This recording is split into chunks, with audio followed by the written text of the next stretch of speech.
putt, hold, and then you can look. Set it up, stroke it, hold it, then you can turn. Listen for it. Now you'll know as soon as you hit it by how it feels that you missed it. Maybe that little peripheral band too. Yeah. Putt, hold, look. Okay, good. Good stroke. Putt, hold, look. So you're staying very steady. You're going to keep all the geometry locked in. Okay. Feel it before you see it.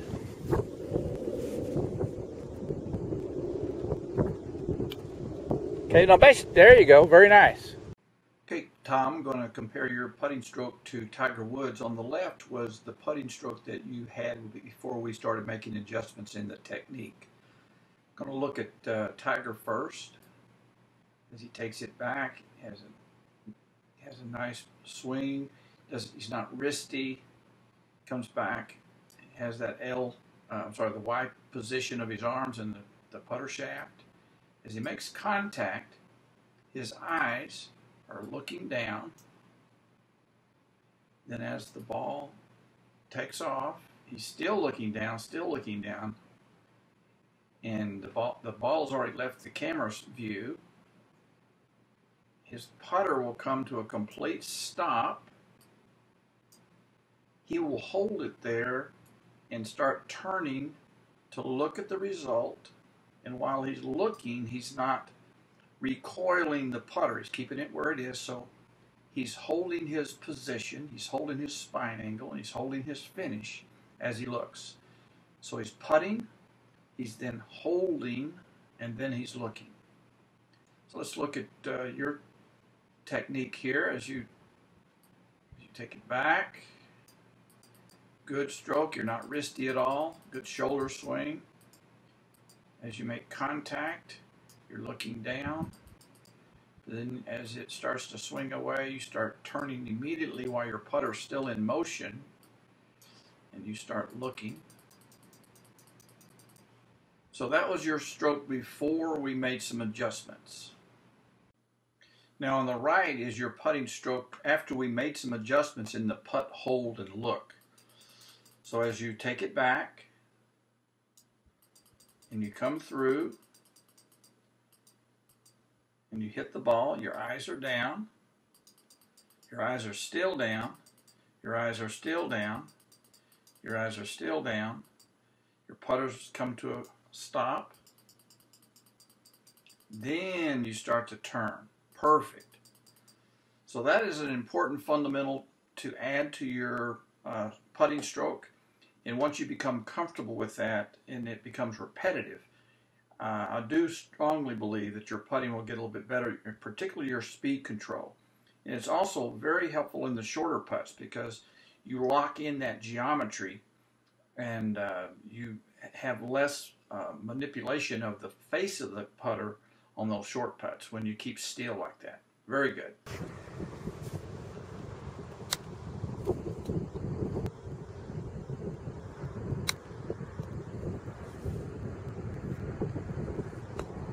Do a one rehearsal before each one for just a couple of balls.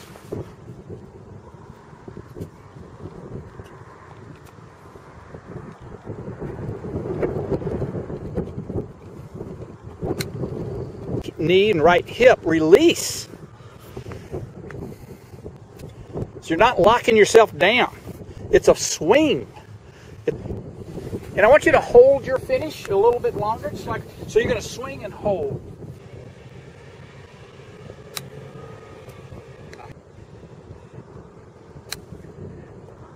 Good. You held your finish really well.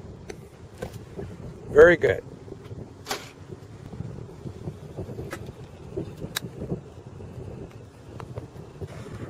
Finish on the left.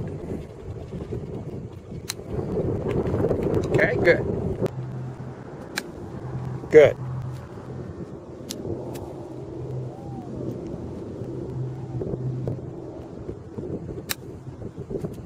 You just get heavy, heavy, heavy on your left side for me and stay there. And let that right, do a practice swing, let that right hip in your chest swing to your target. Yeah, we're not doing the cluster drill. I do want you to let yourself look. going to compare your chipping technique compared to Luke Donald. On the left is the chipping technique that you started the session with before we did any adjustments. And let's look at Luke first. He's got a nice setup. Feet are close together, so are yours. He's got a little bit more weight on his left side, and so do you. He has his hands a little bit in front of the ball, so do you. So your setup looks very solid right there.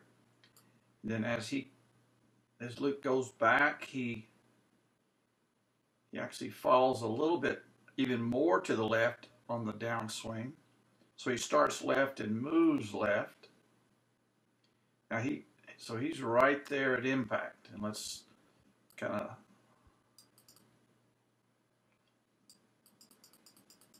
as you come through.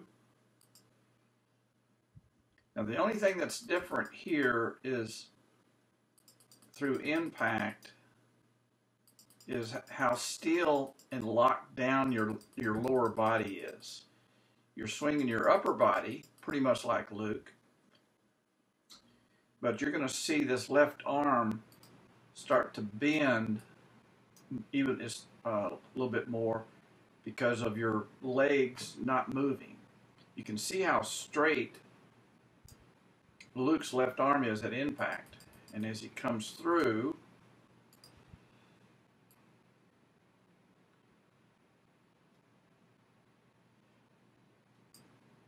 you'll see that his chest, his club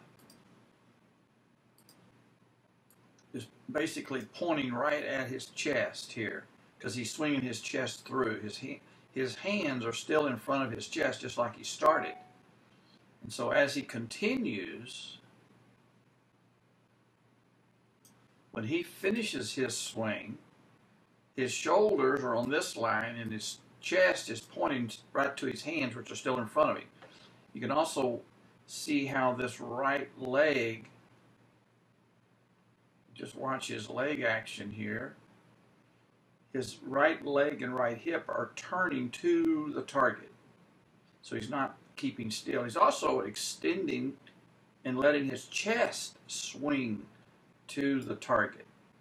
And you have a tendency, you want to continue to try to face the ground and just let your hand swing toward the target.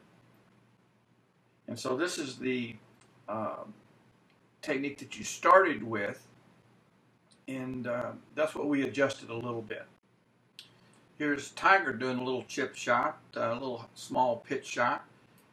It's a little bit, it's not absolutely straight on, but you can see how he is swinging his chest towards the target. He's letting his head and eyes release towards the target. Unlike putting, in the putting, you wanted your eyes to stay fixed to the ground until the swing or stroke was completed, and you held that finish a moment or two before you turn to look. That fundamental does not apply to the chip shot. You actually will be better off if you let your eyes swing with the chest a little bit. Now you can watch his right hip and right knee coming through there.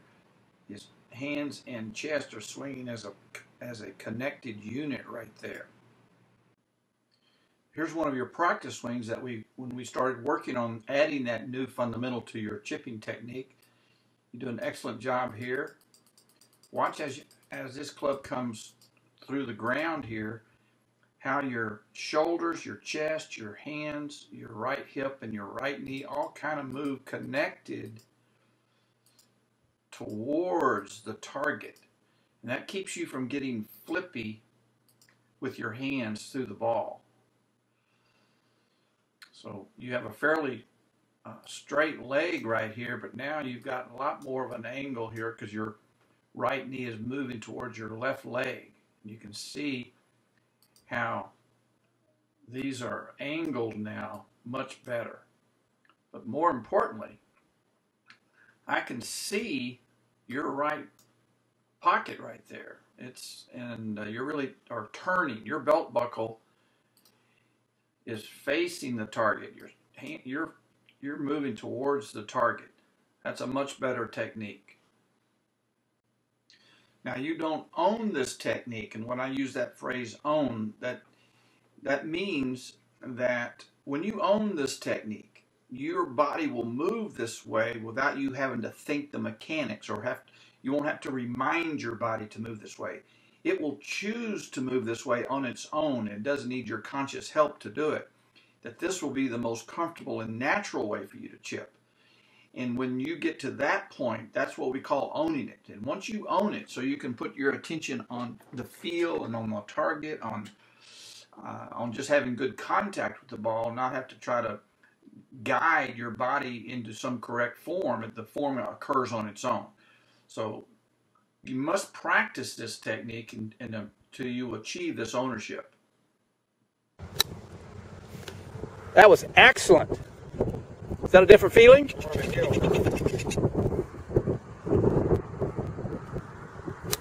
Good. We're not going to try to make 10 changes here. So you just keep doing the same swing, but we've changed clubs, and you're going to hit your 50 high, hit your 50. Oh, that's the one I like. You can feel the ball. It gets me a little distance. That's right. So it's an hinge and hold. This is that long pitch.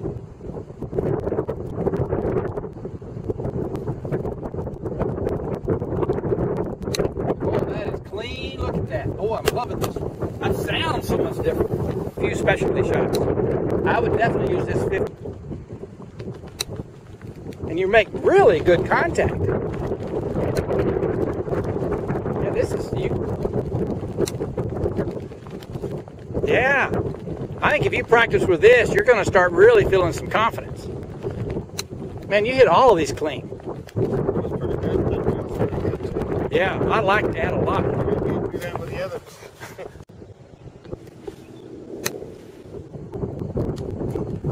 That happens a lot. Okay, so we've got to do one of two things.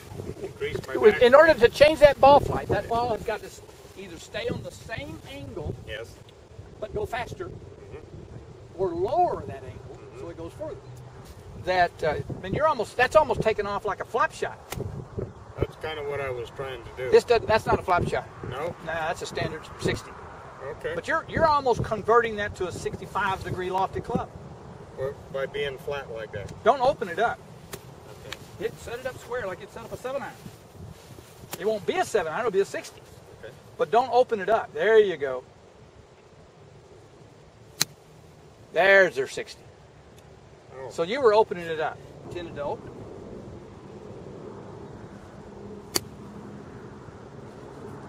Square. Good. Now, they're too flat. They need to go higher. But we're not going to change anything but ball position. So we're going to move it toward your front foot a couple inches. That automatically will, but we're not going to open the club face up. We're going to still set it square, but it's going to be more on our left side. That by itself changes the loft of the club at impact. That went higher. Forward.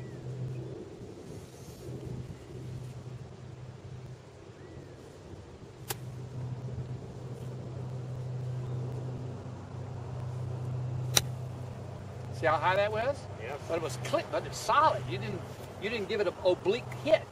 It went through the center of the ball. Maybe that's why I hit a lot of them out like that, because That's right. I have it too far open. Yeah, so if I set my 60 square to the ball, Yes. here, or here, you can see how the face changes. Right, But I'm still square.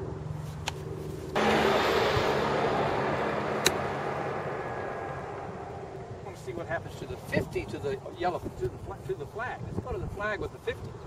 Kind of like what you're hitting over there when you first started hitting. That looks about right.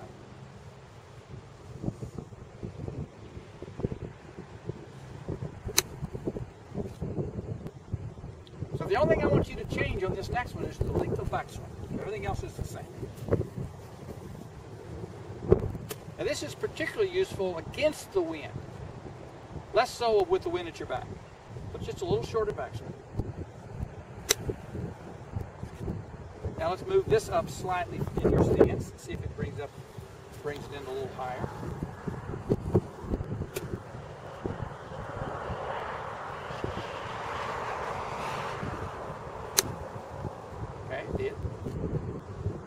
So the 50 may be, I think that flag is still for the still a 60 club, not a 50 club. Okay. Would you think so too? I think so. Yeah. So if the flag was further than that flag, was more, then the 50 might start to become of a good club to choose. Let's go back to the 60.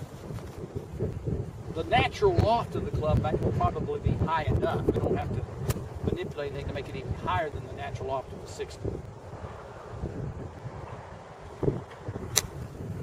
Oh, that's the kind of shot you want to hit for the go back if you thought that was better. See how high you get it without having to open it up? Yeah. I should. Okay, that was worth it right there. There's just never a reason to open it up for. Oh yeah, that's excellent, Tom. I like that.